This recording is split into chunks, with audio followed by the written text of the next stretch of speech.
I have so much going on right now. Just trying to stay chill, calm. This is a big task for me to walk. It's about 1.5 miles round trip. I don't know how much exactly.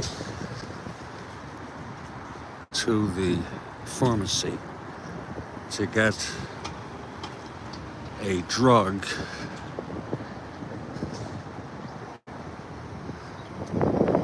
that I really need. I ran out, took my last bit of it yesterday, and I really need it.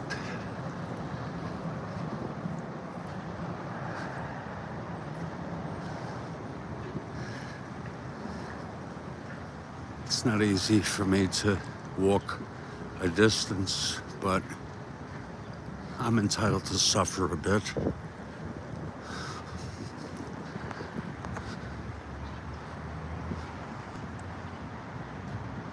It was cold here in the upper 50s.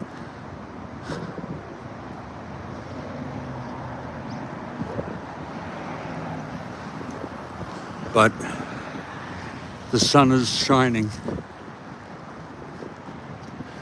on that side of the street.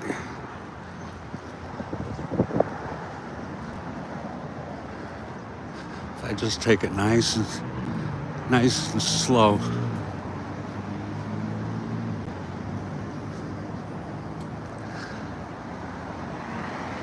This might be an opportunity for me to share some of the private thoughts I have about life. Let's just try to cross here.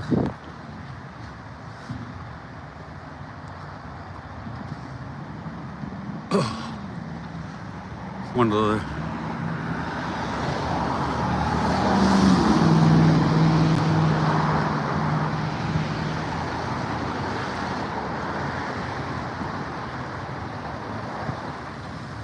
private thoughts. Oh, this is nice. The sun, beautiful.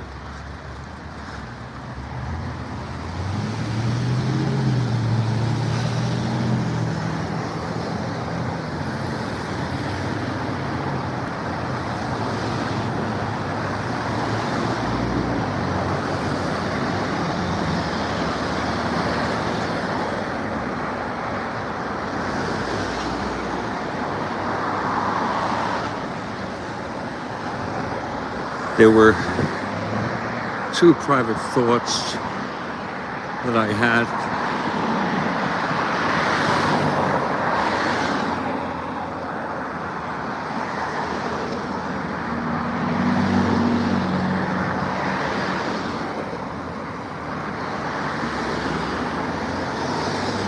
I think one of them, which I'll share with you,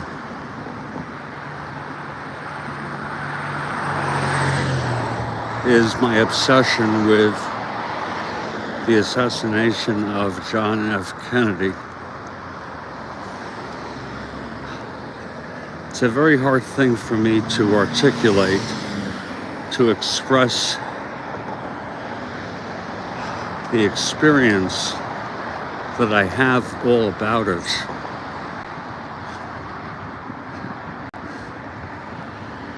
I've tried several times on YouTube to do so.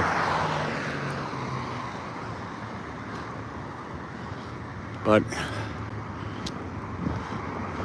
like philosopher, 20th century philosopher Ludwig Wittgenstein said, language has limitations.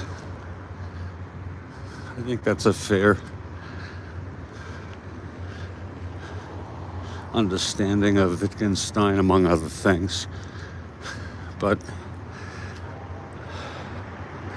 after I was age 5 in kindergarten, and they announced Kennedy, the president, was shot. And then I remember that. I turned to Miss Fessel,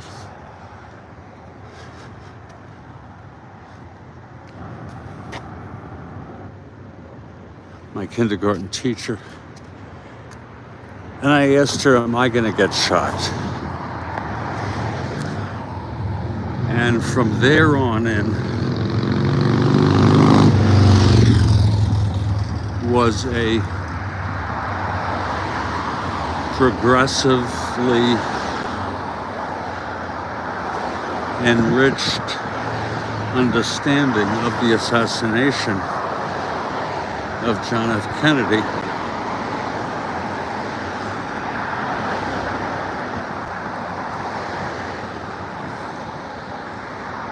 Now, I had an opportunity to read books. This is before pre-internet. Let's just say like before 1995. My father had a lot of books and I read them. Many of them had photos. I saw the autopsy, some of the autopsy photos, including what's called the death stare, where it's a shot of his face, neck, and shoulders. Death stare. And that freaked me out. I also had an opportunity to see the Zapruder film pre-internet on various TV documentaries.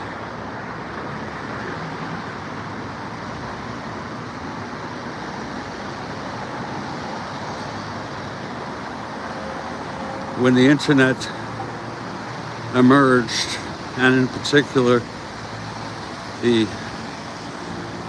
in the 2000s when YouTube emerged, and since then, I'd say in the past 18 years, I had significant increase in awareness and understanding of the assassination, especially being able to listen to and watch radio, TV coverage of the assassination. And on X,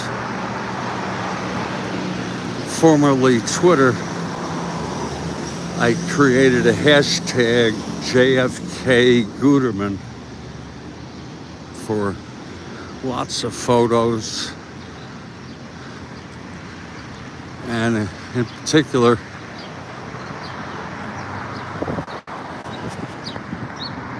on every anniversary of the assassination, which is November 22, I would post long threads of photography of the assassination. And preparing those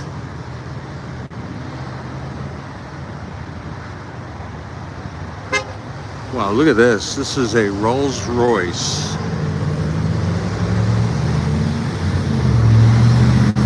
I don't know what you would call it, a sedan version of a Rolls Royce. Wow. And I would get tired of it after a while. Especially, I would chronicle his entire trip to Dallas with photos of basically, essentially,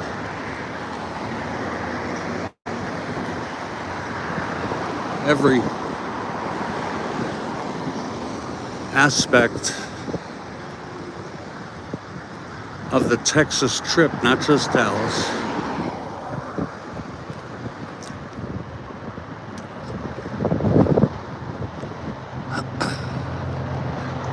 and I would get tired of it. In other words, my interest in it would wane, and I'd say, I have had enough of this JFK stuff. Well, getting to the point of this, that's context. Just when I thought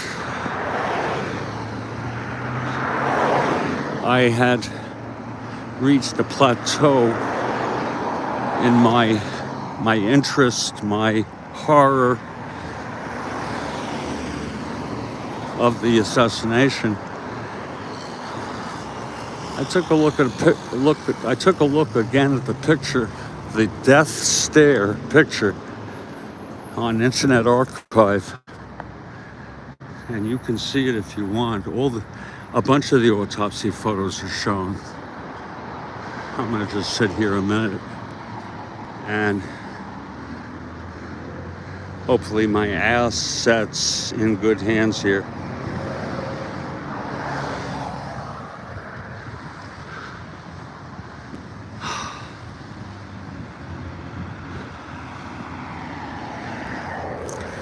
That death stare, and you can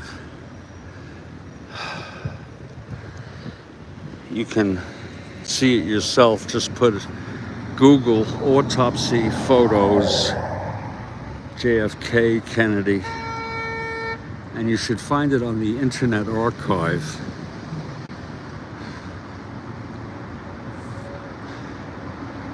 And there's about, 12 of them.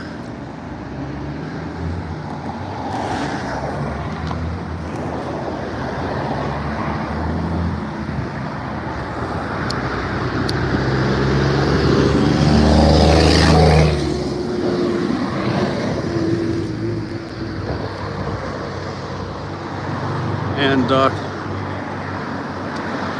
it blows my mind. I look at his face. That, along with my sort of putting together pieces of a puzzle, including written accounts, pictures, and so forth, I developed a new sort of refreshed understanding of that moment when he turned onto Elm Street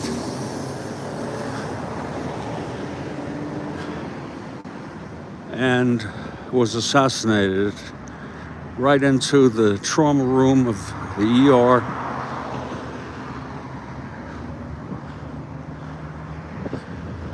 And I experienced it. Again, this is after corresponding to the viewing of that death stare photo. And this all happened in the past, about 3 months.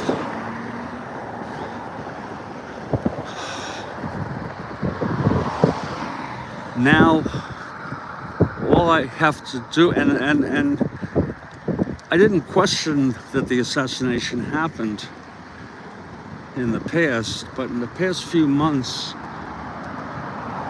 I've been saying to myself that, and you know the expression, I can't believe it, when, we really do believe it. But I can't believe that he was assassinated like that.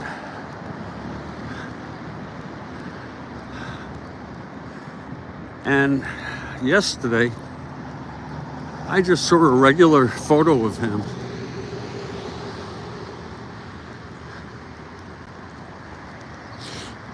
And immediately I thought to myself, I can't believe he was assassinated. Just like that.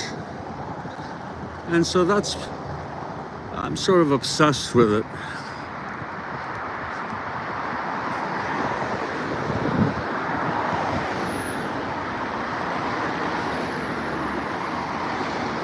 And that's where I'm at with that. Now, it took almost this entire walk to share, again imperfectly, due to the limitations of language, my experience of the JFK assassination. And one may wonder why I share this, because who really gives a rat's ass about my experience of the JFK assassination? There may be some people who care.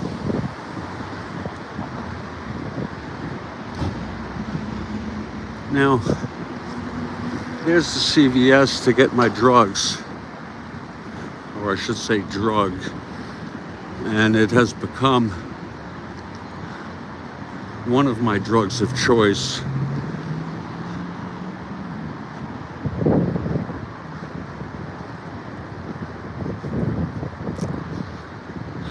I was not looking forward to this walk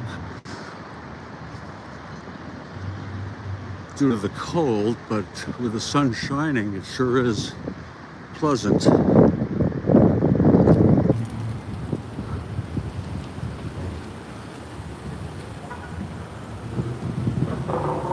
What I'm going to do is I'm going to mute the mic when we get in the event that there's any copyrighted music playing in the background. Believe it or not, it picks up on that YouTube. So I'm going to mute it right now, and I'll unmute it when I get back out here.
Okay, so the audio is back on. I got my medicine. Now we take the walk back.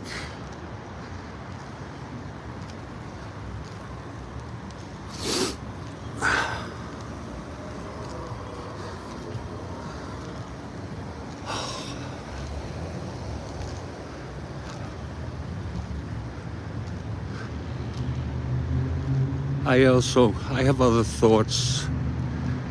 I have thoughts that, for example, it just popped in my head now that I'm so unhappy as a person.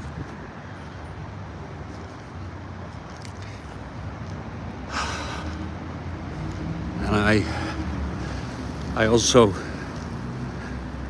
just moments ago, experienced a flood of ideas, just a flood of all of my worries, all sort of dangling as distinct yet intertwined thought forms of all my worries. And I want to tell you something. One thing I really look forward to, as long as I'm not in distress or having some serious problem. Look at this. This is a jacket.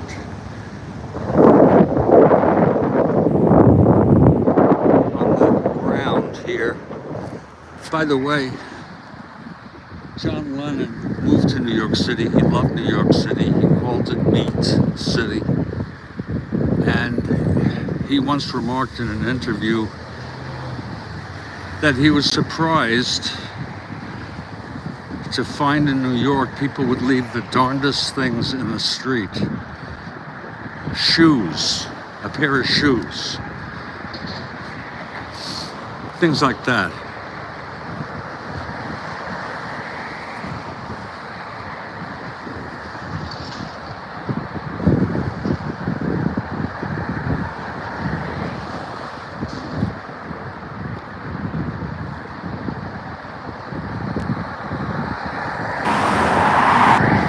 I think what I'll do,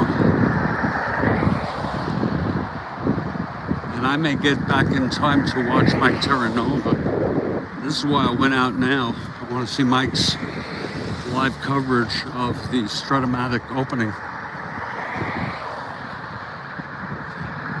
He has it listed at 10:45 a.m. Here, I'm going to cross here.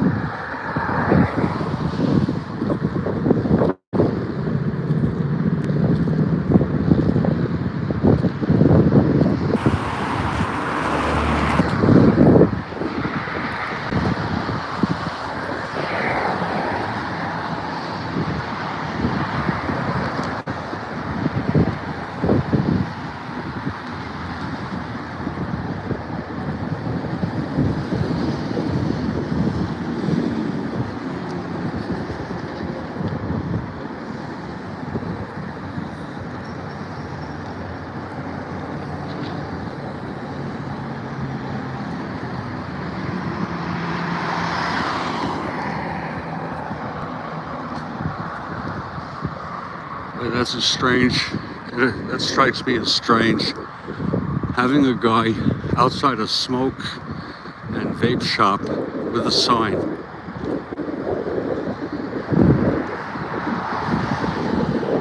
It doesn't strike me as something that is going to generate business, or it might.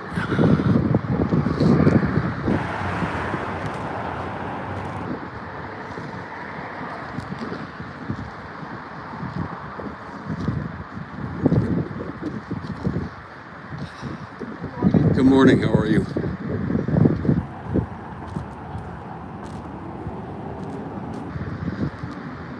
Now my legs are getting tired. Not my legs, my front of my thighs. And I would very much like to take a seat on that bench, but there's someone sitting there and I don't want to bother.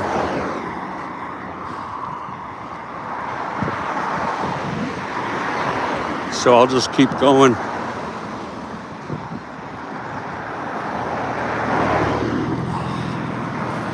Tolerate the pain. This is about the best exercise. You know, walking is good therapy.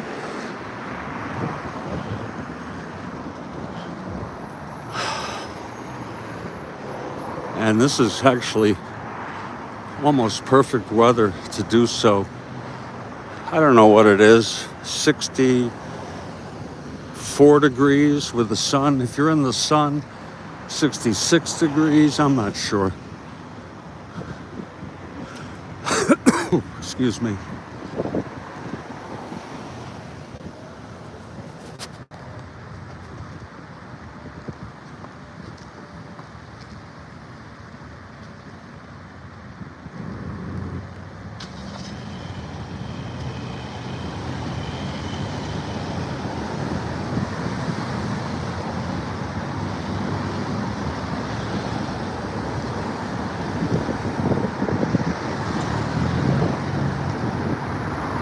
I'll sit here.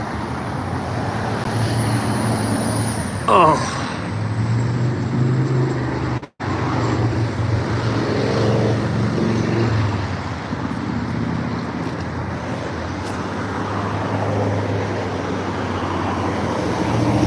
Well, this bus is going all the way to Boca Raton. My goodness. That's I don't know how it is. My guess is it would go via the main bus terminal in Fort Lauderdale, but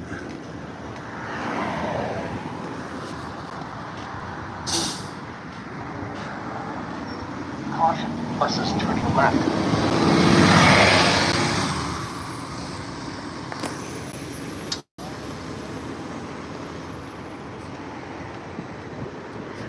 there's the motor car gallery that we passed by on the way here.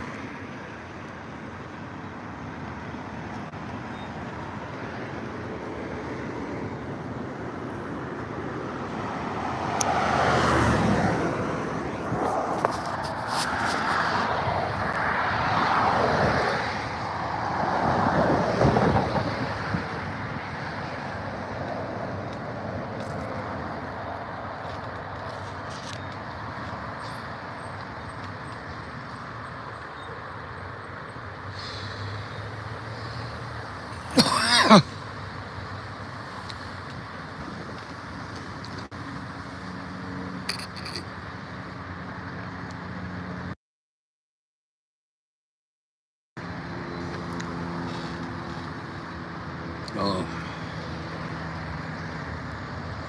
All right, let's go.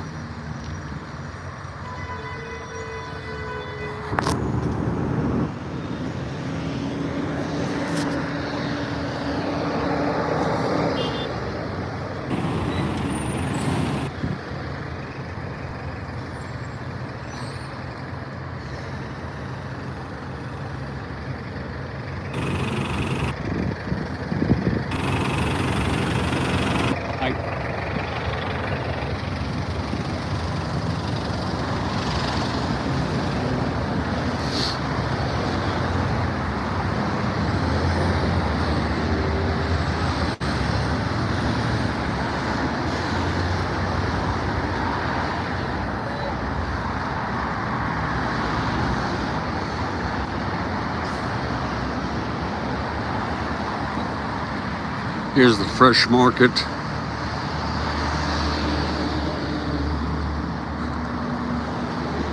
You know, it's an interesting thing.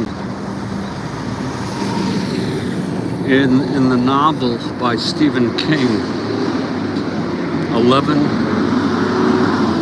I don't know if you can hear. Hold on. In the novel 11/22/63, Stephen King consulted with people on about various aspects of the era of 1963. And by the way, for those of you who don't know, his novel 11/22/63 is about a man who goes back in time through a rabbit hole to try to stop the assassination of Kennedy.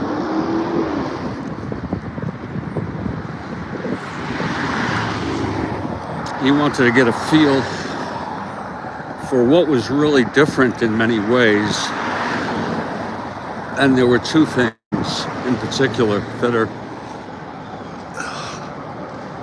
not as important as other things that were not emphasized, those of which I'm not even aware of. But one is sneakers are better today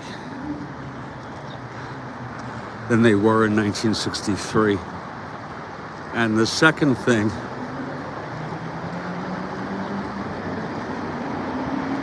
is food was better in 1963. It's an interesting thing. Food is now so processed and so forth. And I think that applies to almost everything, even dairy, even chickens.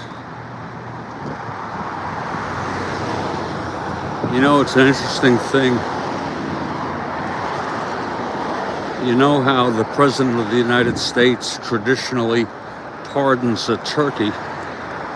Well, that turkey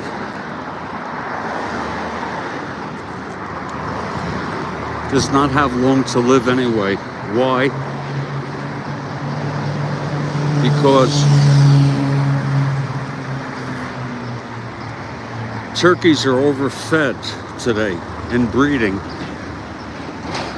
and that's why they're so big. And due to the overfeeding of turkeys, their lifespan is greatly diminished. And I think these are adult turkeys. So the pardoned turkey by the President of the United States goes to a farm where it ends up dying within months anyway. And there's a correlation between the overfeeding of turkeys. You can go Google it and you look at a turkey from 50, 60 years ago. They were much smaller than they are today because of overfeeding. And I say there's a correlation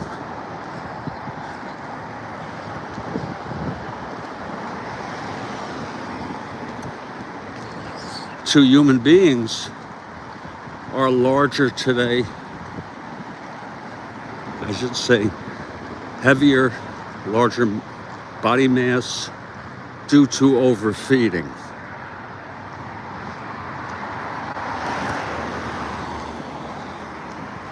But I think it's, I don't know what the word would be, a charade to think that pardon of a turkey is going to allow that turkey to lead a long, peaceful life, because it's already overfed.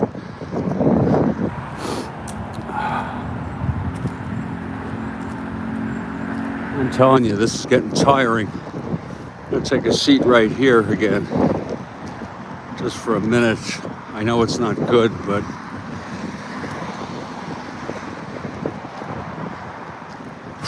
I did it.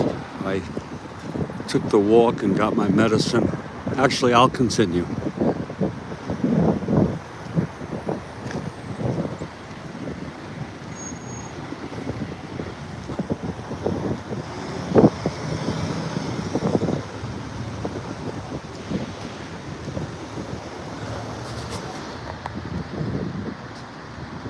I had a friend in my doctoral program. He had quite a sense of humor.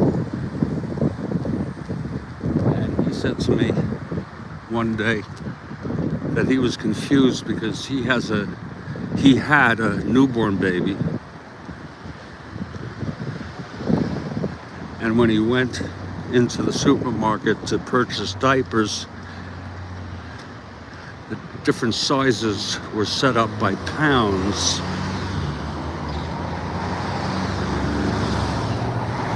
6 pounds, 8 pounds, whatever, 10 pounds. And he surmised that, for example, a box of diapers with a label up to 8 pounds referred to the amount of shit that could be held in the diaper.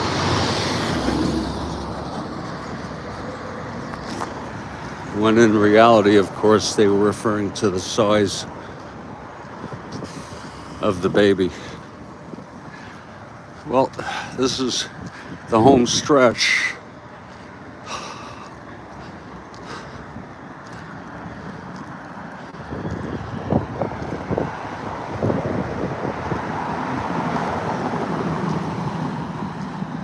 I just have to walk through this shopping center and then hang a right, and there will be Studio B.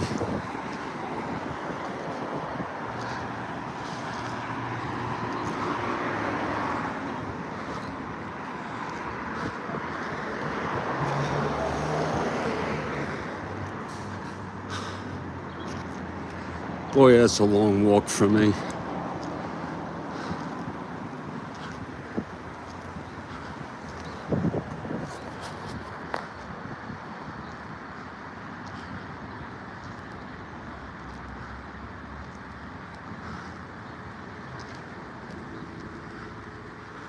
See those stop signs there? I just have to take a right there and I'm home. So I want to thank you for being with me. I'm going to close this out now. Stay strong. Stay well. And I'll catch you all next time.